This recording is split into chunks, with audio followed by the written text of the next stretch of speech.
प्रिय मित्रों, माताओं, बहनों, बुजुर्गों और अनुजों, आपसे करबद्ध प्रार्थना है, कोटि कोटि प्रणाम है। आज फिर मैं आपके लिए एक बहुत ही सुंदर वीडियो लाया हूँ और जो है ये इस तरह की वीडियो है कि आपको सोचने पर मजबूर कर देगी कि हाँ, वास्तविक ये सत्य है और हम किस तरफ जा रहे हैं और हमें क्या करना है ना। हम किस तरफ जा रहे हैं, हमें क्या करना है। आपने कभी विचार किया है कि पहले जब हम छोटे थे तब भी कोई भी कार्य होता था, एक बार कथा कराई सत्यनारायण भगवान की, फौरन हमारे कार्य हो जाते थे, है ना? देखा होगा।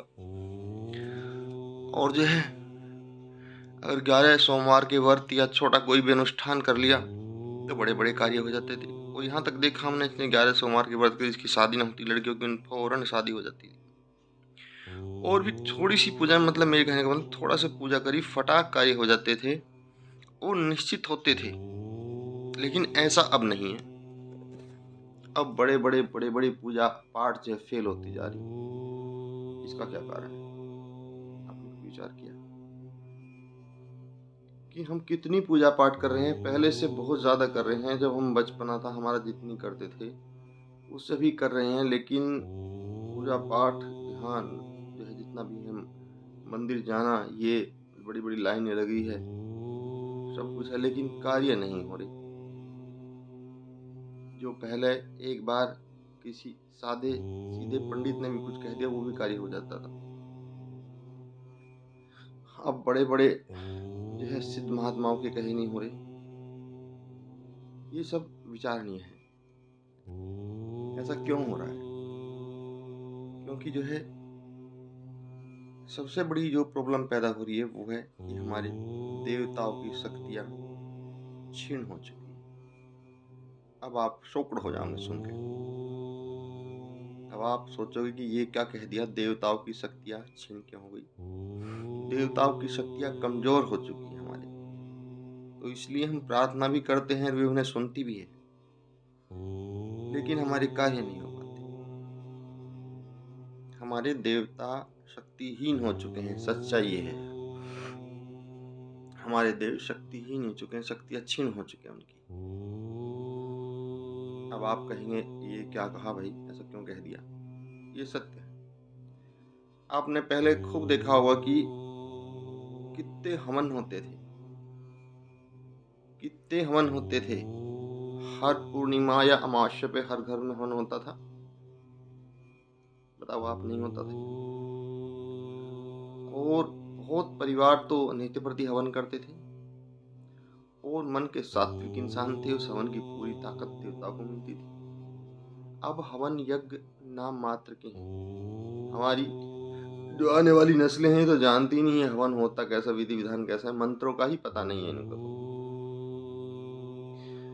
कुछ भी पता नहीं है। हवन सामग्री मिलनी मुश्किल हो जाती है। पहले आदमी खुद ही इकट्ठी कर लाते थे, है ना।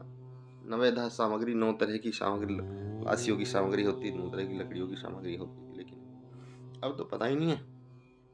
उसका यही कारण है कि हमारे देवताओं की शक्तियाँ क्षीण हो चुकी है। देवताओं की शक्तियाँ मिलती थी हवन से, और जिस भी देवता के नाम का मंत्र उच्चारण किया जाता है, हवन की शक्ति उसी को प्राप्त होती है।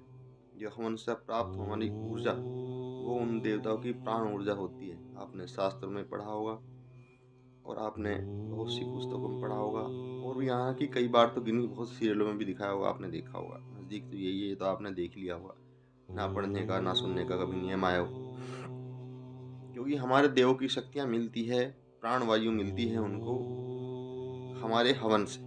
जैसे हमें भोजन से शक्ति मिलती है, उनका भोजन है हवन से मिलने वाली ऊर्जा। और जो वैदिक मंत्रों का हम उच्चारण करते हैं, उन मंत्रों से उनको वो हवन की ऊर्जा प्राप्त होती है, और जिससे वे बलिष्ठ और शक्तिवान हो जाते हैं, और वे फिर हमें आशीष देने के लिए तैयार, और हमारे सारे कार्य बहुत जल्द फटाफट हो जाते हैं, क्योंकि वही ऊर्जा फिर आशीर्वाद के रूप में हमें वापस मिलती है। समझ गए नहीं? लॉ ऑफ नेचर है, ये प्रकृति का नियम है कि आप जो दोगे वही आपको कई गुना होकर लौटता है। इसलिए जो हम उनको हवन से मंत्रोच्चार द्वारा एनर्जी प्रदान करते थे देवों को, वही एनर्जी कई गुना होकर वरदान के रूप में, आशीर्वाद के रूप में हमें मिलती थी और हमारे संपूर्ण कार्य पूर्ण हो जाते थे और हम आनंद और प्यार से रहते थे। लेकिन अब हमारे देवता शक्तिहीन हो चुके हैं और उन सब का कारण हम हैं। हमारी मिटती हुई संस्कृति है ना? इसलिए आप कभी भी विचार देखो, अपने पीछे बैक साइड में घूमो कि जो है तब कितनी जल्द ही एक छोटे सी प्रार्थना पे कार्य होते थे और अब जो है बड़े बड़े, मतलब जो है आप कर्म कांड कर रहे हैं तो नहीं हो पा रहे। कभी आपने इस वजह पे विचार किया ही नहीं है ना? इसकी मेन वजह यही है कि हमारे देव जो शक्तिहीन हो चुके हैं, उनको अब अगर आपको कार्य कराने हैं तो सब हर घर में कम से कम हर जो है पूर्णिमा अमावस्या पे जो भी शुभ समय हो, हवन जरूर कीजिए। ब्राह्मणों से कराइए। आपने देखा ना, जब बचपन में छोटे, आप नज़र दौड़ा के देखो, हर पूर्णिमा अमावस्या पे ब्राह्मण, पूर्ण अमावस्या के जो है दिन तो गंगा स्नान होता था और पूर्णिमा पे हवन किस तरह होते थे। ब्राह्मण अब वहाँ करना है, अब वहाँ करना है, तो वे जो है कई ब्राह्मणों की टोली गांव में घूमती रहती थी, अब उसके यहाँ हवन करना, उसके यहाँ करना, क्योंकि उससे हमारे देवों को शक्ति मिलती थी और वही शक्ति हमें अनेक रूप मिल के हमें मिलती, हमारी कार्य सिद्ध होते थे। अब वो सब समाप्त कर दिया हम लोगों ने और उसका परिणाम ये है कि हम आदि व्याधि से घिर चुके हैं और हम तनावग्रस्त हैं, हमारी कार्य नहीं होती, हम स्ट्रेस तनाव में पहुँच के जाते हैं। हे मेरे प्रिय मित्रों, आपसे करबद्ध प्रार्थना है, आप एक बार फिर अपनी जो है देवों को शक्तिवान बनाएं और अपने हवन इत्यादि जो है क्रिया फिर शुरू करें। और जो है शायद ये देवों की प्रेरणा से मैं आपको बता रहा हूँ, फिर आपके देव शक्तिशाली होंगे, हमारे देव शक्तिशाली होंगे और हमारे कार्य सिद्ध होंगे। इसी के साथ मैं वाणी को विराम देता हूँ। वीडियो फिर बड़ा हो जाएगा, आप देख नहीं पाओगे, तो जो है बार बार मैं कट कर देते हो।